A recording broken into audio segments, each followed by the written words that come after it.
बोलिए शिव शंकर भगवान की जय। प्रिय भक्तों, श्री शिव महापुराण के कोटि रुद्र संहिता की अगली कथा है काशी आदि के विभिन्न लिंगों का वर्णन तथा अत्रीश्वर की उत्पत्ति के प्रसंग में गंगा और शिव के अत्रि के तपोवन में नित्य निवास करने की कथा। तो आइए भक्तों, आरंभ करते हैं इस कथा के साथ दूसरा, तीसरा और चौथा अध्याय। सूत जी कहते हैं, मुनीश्वरों, गंगा जी के तट पर मुक्तिदायिनी काशीपुरी सुप्रसिद्ध है। वह भगवान शिव की निवास स्थली मानी गई है। उसे शिवलिंगमयी ही समझना चाहिए।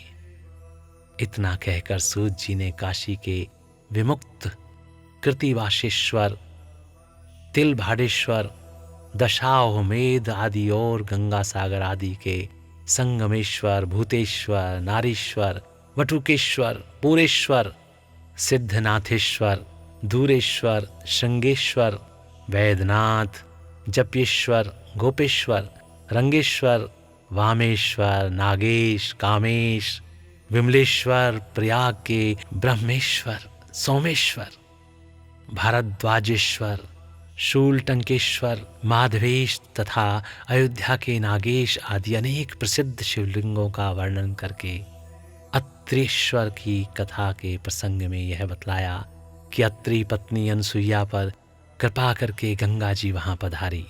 अनसुईया ने गंगा जी से सदा वहां निवास करने के लिए प्रार्थना की।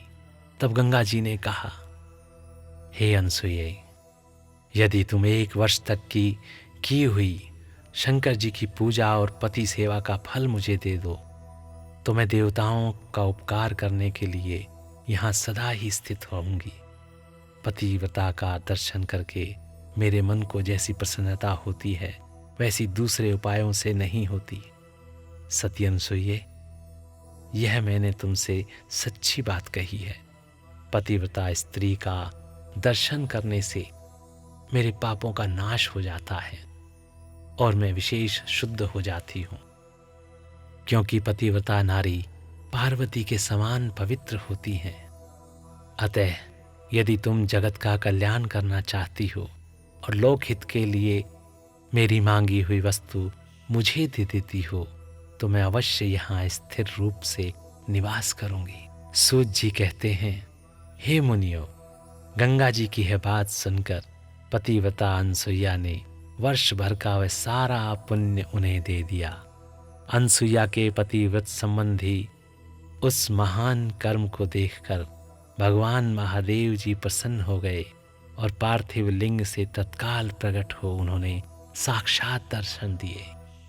शंभु बोले, साध्वी अनसुईये, तुम्हारा यह कर्म देखकर मैं बहुत प्रसन्न हूँ। प्रिय पतिव्रते, वर मांगो, क्योंकि तुम मुझे बहुत ही प्रिय हो।